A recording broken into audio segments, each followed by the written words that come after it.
Hi, my name's Andrea Robert, and I'm the reference librarian at Berkshire Community College. In this brief video, I'm going to show you how to search the CINAHL Complete database for evidence-based journal articles.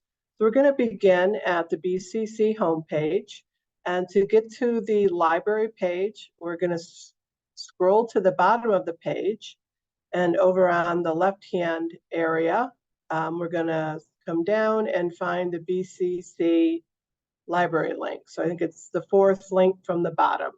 So I'm going to click on that, and that's going to open our BCC library page, and this is where you'll find library resources.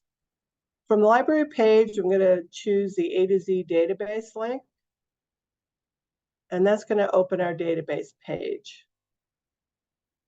From here, there are a couple of ways to narrow down to the database we want. It's the CINAHL database, so we do have a hyperlinked alphabetical list here, so I could click on that, and it'll open up all of our databases, open up links to all of our databases that begin with a C.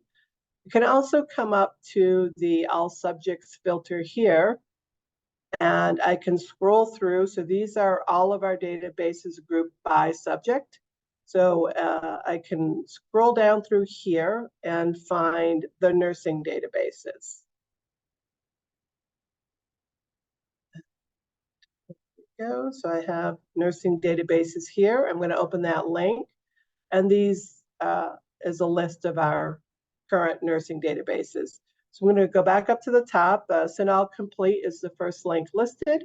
I'm going to click on that link, and it's going to open up the CINAHL Complete database. So this is where we're going to search for evidence-based journal articles.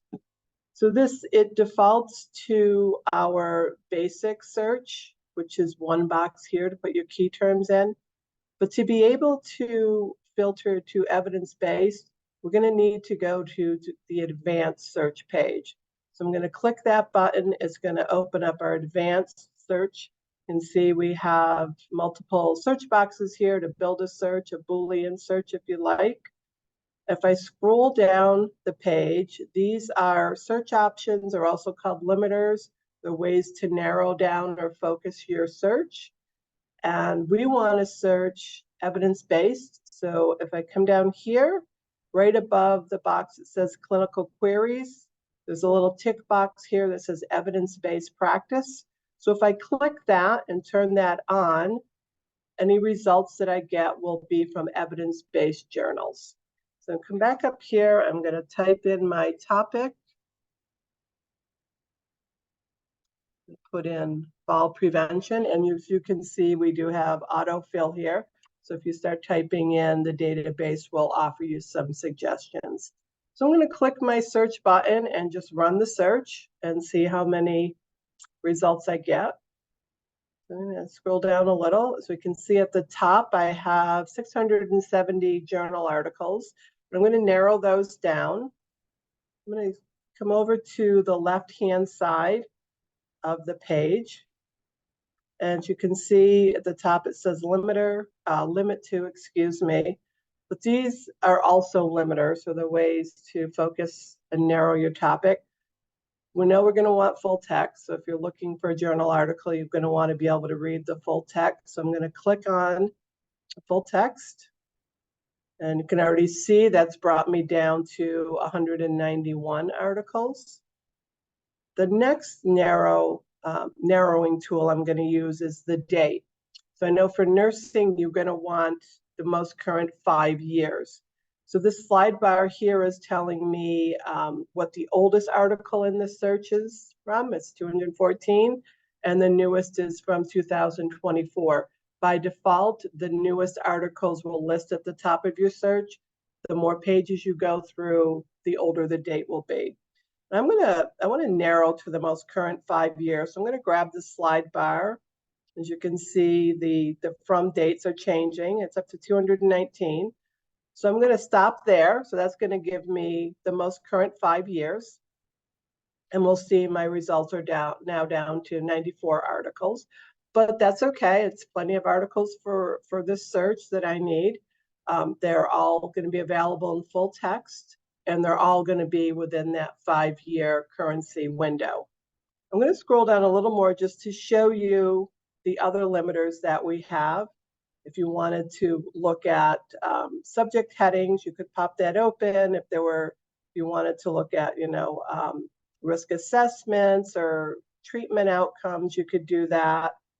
If you wanted to sort of narrow by demographics, you could narrow by age. If there's a certain population that you want to look at as well, you could narrow by gender or geography. If you wanted to just look in the US or a certain area, you could do that as well. But I'm going to scroll back up to the top of my list. Let's see. I'm going to pick number 2 here, and going through, there's a couple ways to get into the full text. I can click the hyperlink title, or down here, it also offers me the full text. So I'm going to click on that. It's going to open the article. So at the very top, I have the article summary, I have the article details and information. I'm going to scroll back up. I have, the PDF link is on the left-hand side, which I will go into in a minute. I want to point out the tools on the right-hand side. So all of the articles and all of the EBSCO databases have the same, I call it the toolbox or the toolbar, but there are different things that you can do with the article. If you like to use Google Drive or OneDrive, you can add them. You could add them to a folder, you can print it, you can email it. But a couple things I want to point out is, one is you can cite them from here. So all of our EBSCO databases, and the majority of our databases, offer the citations for each article. And just look for that citation or that little piece of paper icon. So I clicked on it and it opened a box, and it has a list of different formats, citation formats.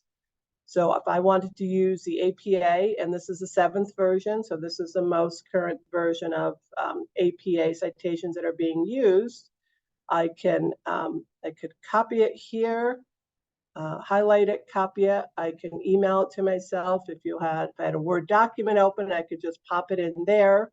I can also email it as well. If I wanted to use the email function, I can email myself the article. I can also email myself the citation. As you can see here, I just need to put in my email address, choose which citation I want. I want the APA, and just click send, and it will send it to me. The other important thing I want to point out on this little toolbar is at the very bottom, there's a little, you can see it's a couple chain links, and it says permalink. So I'm going to click on this. It's going to open a little box here, and it's got a URL in it, and it says permalink. So this is really important if you're in an academic database. Unlike a website, you cannot use the top URL.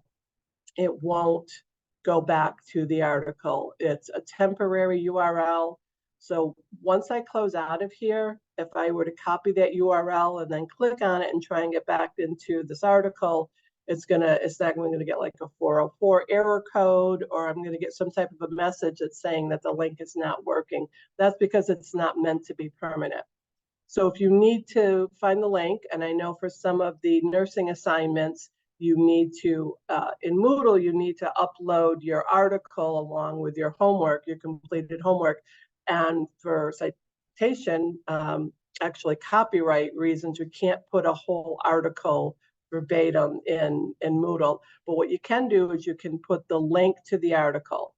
So you find that permalink, open the box, just click on it, highlight it, copy it, and email it to yourself. Use that to upload with your homework in Moodle. I'm going to go into the PDF here to the full text.